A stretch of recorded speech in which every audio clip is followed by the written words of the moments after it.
Boketov, Raverim, Sacola Beceda, como vocês vão? Tudo bem?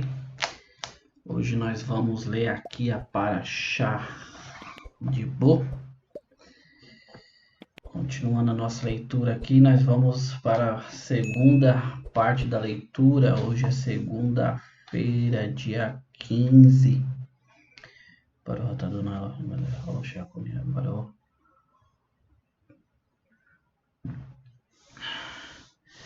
Só recapitulando, nós lemos ontem domingo que Deus havia falado novamente para o faraó para deixar o povo ir. E o faraó não, insistiu que não. Os próprios servos do faraó falaram, deixa esse povo ir, para que eles vão ficar nos atormentando aqui. E o faraó fala, tá bom, vocês podem ir. E fala com quem que eles vão. Aí Moshe fala que iriam todos. Ele falou, não, vai ficar simplesmente as crianças. Né? E aí Moisés não concorda com isso. E o faraó então não deixa eles ir. E Deus havia dito que haveria uma praga agora com gafanhotos. E aí que entra a nossa segunda parte da porção de boa. Vamos lá aqui para nós nos adentrarmos aqui. Ela é curta, tá? Vamos pegar aqui umas duas partes para nos aprofundarmos. Deus disse a Moshe, versículo 12 do capítulo 10, tá, pessoal? De Êxodo. Deus disse a Moshe, estenda sua mão sobre o Egito para os gafanhotos, eles emergirão sobre o Egito e comerão toda a folhagem da terra que foi poupada pelo granizo. Moshe estendeu seu cajado sobre a terra do Egito e Deus fez um vento leste soprar sobre a terra todo aquele dia e toda aquela noite. Quando veio amanhã, o vento leste estava carregando os gafanhotos. Os gafanhotos invadiram toda a terra do Egito, se instalando por toda a fronteira egípcia muito severa. Nunca antes tinha havido tal praga de gafanhotos e nunca haverá algo assim. Eles cobriram toda a superfície da terra, deixando a terra escura. Eles comeram toda a vegetação no solo e todas as frutas nas árvores que tinham sido poupadas pelo granizo. Nada verde permaneceu nas árvores e vegetação em toda a terra do Egito. O faraó rapidamente convocou Moshe e Arão e disse, eu cometi um pecado contra Hashem, o Deus de vocês, e contra vocês. Agora, por favor, perdoe meu pecado somente dessa vez. E suplique a Hashem, o Deus de vocês, afaste de mim apenas essa morte. Ele deixou o faraó e explicou a Deus. Deus virou um vento ocidental muito forte, carregou os gafanhotos e lançou-os no Mar Vermelho. Nenhum só gafanhoto permaneceu dentro de todos os limites do Egito. Deus endureceu o coração do faraó, ele não enviou os filhos de Israel. Embora Deus disse a Moshe, estenda sua mão em direção ao céu e haverá escuridão sobre a terra do Egito. A escuridão ficará mais imensa. Moshe estendeu sua mão em direção ao céu e houve uma densa escuridão em toda a terra do Egito por 3 dias. Nenhuma pessoa podia ver seu irmão, e ninguém se levantou de seu lugar por 3 dias. Para todos os filhos de Israel havia luz em todas as suas casas. E aqui nós terminamos a nossa segunda parte. Raverim, vamos lá. Nós temos aqui então duas pragas nessa porção, que é a praga dos gafanhotos, que dispensa, né? Vou dizer assim, dispensa comentários, porque os gafanhotos eles vieram. Diz Deus que trouxe um vento do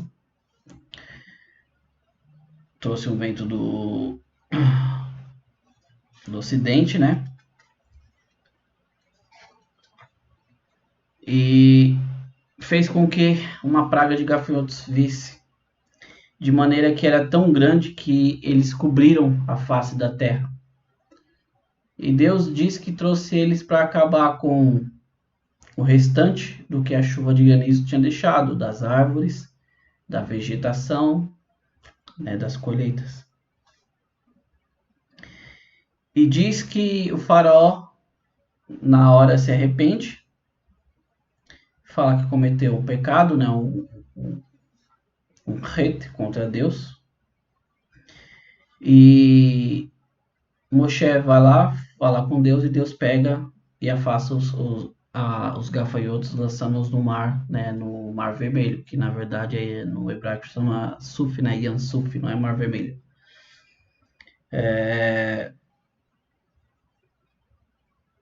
E aí o que acontece? Moshe novamente volta a falar para o faraó. Só que o faraó novamente ele endurece o seu coração, né? Usando o mesmo texto aqui, que Deus endureceu novamente o coração do faraó. E Deus falava novamente para Moshe: estenda sua mão.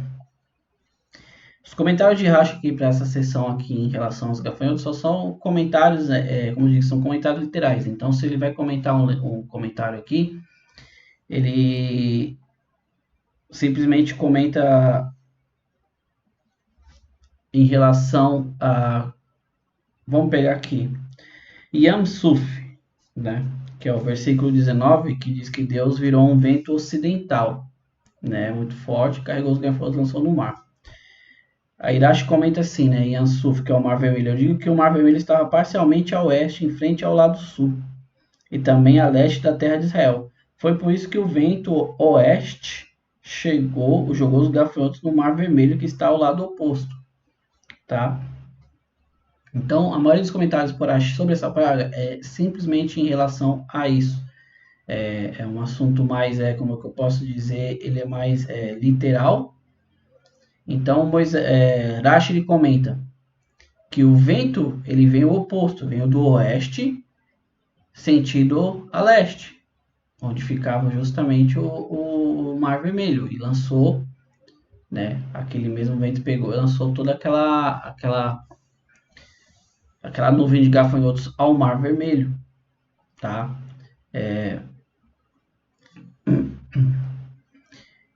E a Torá nos afirma que não ficou um gafanhoto sequer no Misrai, no Egito. Agora vamos falar aqui da próxima praga, que é a praga da escuridão. Versículo 21. Deus disse a Moshe: estenda sua mão em direção ao céu e haverá uma escuridão sobre a terra do Egito. A escuridão ficará mais intensa. Moshe estendeu sua mão em direção ao céu e houve uma densa escuridão em toda a terra do Egito por 3 dias. Nenhuma pessoa podia ver seu irmão e ninguém se levantou do seu lugar por 3 dias para todos os filhos de Israel. Havia luz em todos os lugares. Agora nós entramos aqui e entendemos, só um minutinho, muito forte o sol aqui. Deus vem, pede para Moshe elevar suas mãos aos céus, e diz que houve uma escuridão tão tensa, né, intensa no Egito durante 3 dias e 3 noites que o povo não conseguia sequer olhar um palmo à sua frente, de maneira que quem estava em pé não sentava, porque não sabia onde ia sentar, e quem estava sentado não levantava. E ninguém poderia conseguia ver nem mesmo a silhueta do seu irmão. E é aqui que eu quero me focar, tá? É a última parte aqui da nossa leitura. Eu vou ler um comentário de Irache aqui, e eu quero dizer o seguinte. Eu acho que eu já cheguei a comentar isso algumas vezes aqui, que a Torá ela não tem problema em falar a verdade. A Torá ela não tem problema em expressar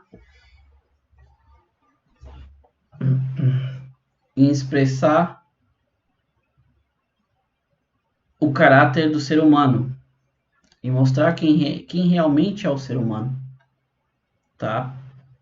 Só um minutinho. Eu acho que assim fica melhor. Fica muito claro, perde um pouco a nitidez, tá?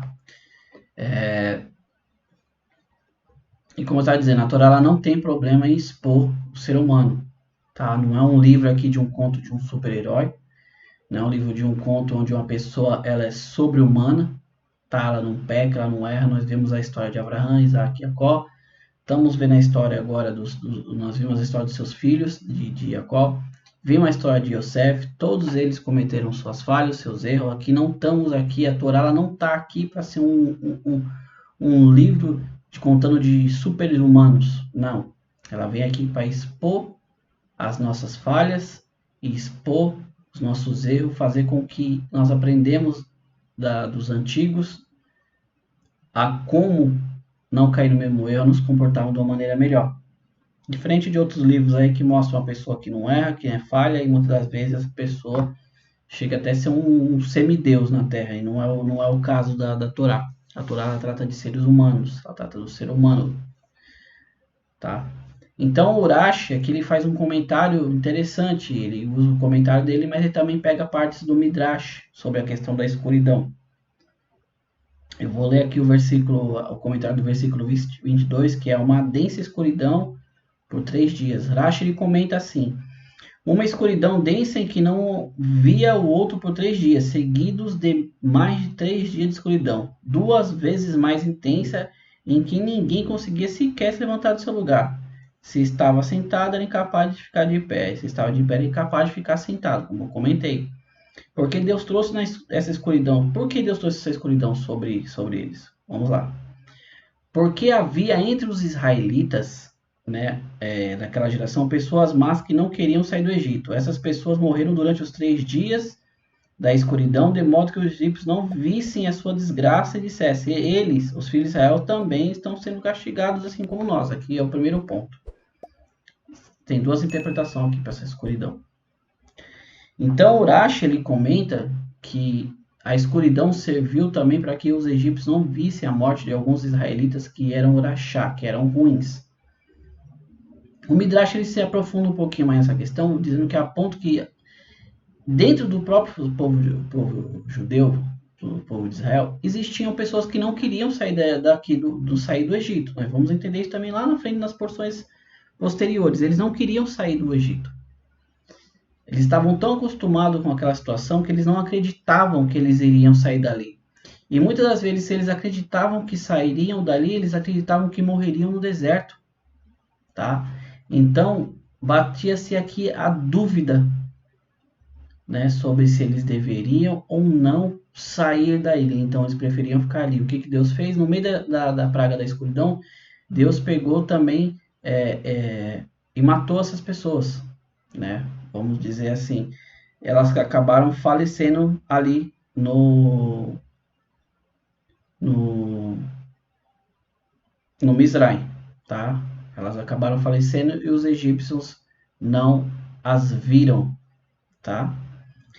Tem uma segunda interpretação aqui, ela pode ser difícil de entender, né? Acho que para a maioria das pessoas, o público desse canal, por falta de conhecimento na literatura judaica, no conhecimento da história judaica, ou dos costumes, ou da própria Torá. Mas vamos lá, né? Eu tenho que colocar aqui, eu tenho que expor para vocês, né, o comentário aqui de Rashi. E também para Israel, a segunda parte desse comentário. Uma vez que para os egípcios havia escuridão e para os filhos de Israel não havia, os israelitas aproveitaram essas oportunidades para procurar e viu objetos valiosos dos egípcios. Quando eles saíram do Egito, os filhos de Israel pediram deles esses objetos. Os egípcios diziam: não temos nada em mãos. Então Israel lhes dizia: eu vim em sua casa e está em tal lugar e tal lugar. Entendam bem, como eu dei para vocês agora uma pequena introdução sobre a questão da Torá, ela vem falar do ser humano, vem falar de nossas falhas, entendam bem. Existe o comentário literal de Rashi, aqui, tá? Existe uma alegoria, existe a parte que seria a Kabbalah, a Hassidut desse comentário. Vamos nos focar aqui na parte literal. Então, o que acontece? Onde os judeus estavam, havia luz. Mas não é só a terra de Goshen, onde os judeus habitavam, que tinha luz. A luz estava dentro dos próprios judeus, dentro dos próprios Yehudim, israelitas. De maneira que se eles saíssem de lá e fossem para onde estava a escuridão, eles adentravam os lugares como normal, como se estivesse com a luz acesa. Só que a pessoa, o egípcio que estava dentro daquele recinto, ele não conseguia ver nada. Então o que acontecia? O próprio povo judeu, eles conseguiram ver as riquezas que os judeus, que os egípcios guardavam em casa, em determinado local, e isso lá na frente é explicado que quando eles foram sair, né, os próprios egípcios deram prata, deram ouro para eles, riquezas. Aí você pergunta como, por quê? Sabe? Você pode falar, ah, não, é porque eles estavam já, não aguentavam mais de indignação de tanta má sorte que eles estavam tendo ali no Egito por causa do povo hebreu. Só que não. Todo esse contexto da escuridão, ele serviu também para que cooperasse com isso, porque quando chegou-se na hora, o povo judeu sabia em que casa e tal casa, porque Deus fala, peça ao seu vizinho. Então eles sabiam onde estavam, a ponto de eles falar, ah, me dá isso, nós não temos, eu vi tal tudo em tal lugar, tá? Como eu disse, meus amigos, aqui pode parecer estranho esse tipo de comentário, mas eu quero deixar bem claro para você. Daqui para frente, quando nós vimos até a saída do povo judeu do Egito, nós vamos ver que o povo vai errar de várias e várias maneiras, porque são seres humanos. O nosso objetivo nesse mundo aqui, meus amigos, nada mais é do que nos elevarmos, tá? Eu não estou aqui para falar para você, ó, o Mauri é um justo, é um tzadik, o Mauri ele não erra. Se eu não errasse, se eu fosse um justo, um tzadik, nem aqui nesse mundo eu estaria mais. Tá? Eu estou aqui porque eu estou num processo também como todos, um processo de elevação. Tá? E vamos levar hoje para conosco, segunda-feira, o que isso quer nos dizer. Eu quero focar nessa questão da escuridão com vocês aqui, o que eu quero tirar para nós no dia de hoje. Muitas das vezes, né, você pode ver que a escuridão ela atingiu o povo egípcio, não atingiu o povo judeu. Embora nós comentamos aqui, tanto do Urash como o Midrash falam que existiam Urashás dentro do povo judeu, pessoas má, só que mesmo assim a luz brilhava. Eles conseguiam ter luz, enquanto o próprio povo egípcio não tinha. Não tinham a luz. A luz ela é proveniente de Hakadosh Baruch Hu. A luz ela clareia. Ela nos permite enxergar, né? Não vou falar aqui cientificamente como funciona a questão dos nossos olhos, a retina, a questão de nós recebemos a luz para que podemos ver o objeto em si, tá? Isso aqui já seria uma aula já de voltada a conhecimento científico, a conhecimento, e não é o caso aqui. O nosso caso aqui é entender a questão espiritual por trás disso daí. Eu estou sentado aqui, eu tenho minha mesa, tal tudo. Se eu estou no escuro, por mais que eu seja o local, saiba o local onde está essa mesa, é óbvio que no escuro eu vou palpar, vou tentar palpar. Mesmo na minha cadeira, para mim sentar, eu tenho que colocar a mão para poder sentar. Os judeus, eles estavam dentro da luz de Deus, eles estavam vendo, tá? Eles estavam enxergando o que Deus estava fazendo, enquanto o povo egípcio não, tá? A escuridão, ela nos cega, ela nos faz nos sentirmos desorientados, perdidos, como os próprios egípcios estavam sentindo. E você entende que na escuridão existem coisas, mas você não consegue muitas das vezes chegar até elas. Necessário é que se faça, que acenda-se uma luz dentro de nós para podermos ver as coisas com clareza. O povo egípcio não conseguiam entender, não conseguiam ver que tudo aquilo que estava acontecendo com eles é porque existia um único Deus, a qual controlava todas as forças da natureza. Como nós falamos aqui, os egípcios tinham o rio Nilo por Deus, tinha Anubis por Deus, tinha alguns animais ali do pasto por Deus, como nós vamos ver o cordeiro futuramente, acho que na próxima leitura. Eles não conseguiam entender que acima disso existia Hashem, que criava todas as coisas, que aquilo ali, aqueles não eram Deus em que eles confiavam. Então a clareza dentro do acampamento do povo judeu, não só dentro do povo judeu, a luz seguia o próprio israelita, o próprio judeu, Assim não é diferente na minha vida e na sua vida. Nós temos que ser luz, e onde nós entramos, as trevas elas têm que se dissipar. Como o Rebbe de Lubavitch sempre falava, um pouco de luz, ela afasta um grande número de trevas. Uma simples vela, ela afasta uma grande multidão de trevas. Eu, você, nós somos isso. Nós temos aonde que nós adentramos, nós temos que revelar Hakadosh Baruch Hu. Nós temos que revelar a divina providência de Deus. Tá? As trevas, a escuridão, nada mais é do que aquilo que a pessoa ela acredita que aquilo muitas das vezes para ela é um bem, só que na verdade não, ela está oculto aquilo ali, ela não consegue enxergar. E ela vive de tateando as coisas no mundo, ela vive tocando, ela precisa sentir aquilo. A diferença de você ver e enxergar algo, você saber que aquilo existe, que está em determinado local, é diferente do que você estar em trevas, você tem que andar e ficar palpando as coisas.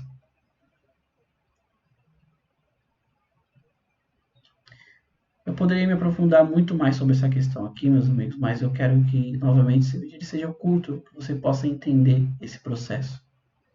Tá? Mais uma vez, eu quero agradecer vocês por estarem aqui, por estarem assistindo, ter dado like, ter se inscrito no canal. A intenção desse canal é justamente isso, que ele cresça em conhecimento de Torá. E nós cresçamos aqui em compreensão dos mandamentos de Deus. Tá? Que largamos toda aquela ideia de interpretação teológica, interpretação isso, daquilo, não. Interpretar a Torá da maneira certa, a interpretação do próprio povo judeu da Torá. Da mesma forma que um autor de um best-seller, de um livro famoso, pode pegar aí Senhor dos Anéis, Harry Potter, só ele pode dar realmente a interpretação daquela história da maneira que ele queria que fosse entendida. A mesma coisa é a Torá de Deus, ela foi escrita pelo povo Yehudim, foi dada a Deus por a Moshe, e Deus diz para Moshe interpretá-la. Nós vamos ver mais também isso na frente, é muita coisa. Então, tudo que está fora disso daqui, toda a interpretação teológica, a interpretação, esquece. Eles não estão vendo, esquece. A interpretação correta vem do povo judeu. Fora isso daí, o livro é deles, a letra é deles, a história é deles, a interpretação é deles. Tá? Amigos, mais uma vez eu quero agradecer por você estar aqui. Todarabá, Lehitraot. Fiquem com Deus até o próximo vídeo. Continuação da nossa paraxá. Se assim, Hakadosh Baruch quiser e o Mashiach não vier hoje no nosso dia, que seja hoje. Amém. Todarabá, Lehitraot. Fiquem com Deus. Ótima segunda-feira.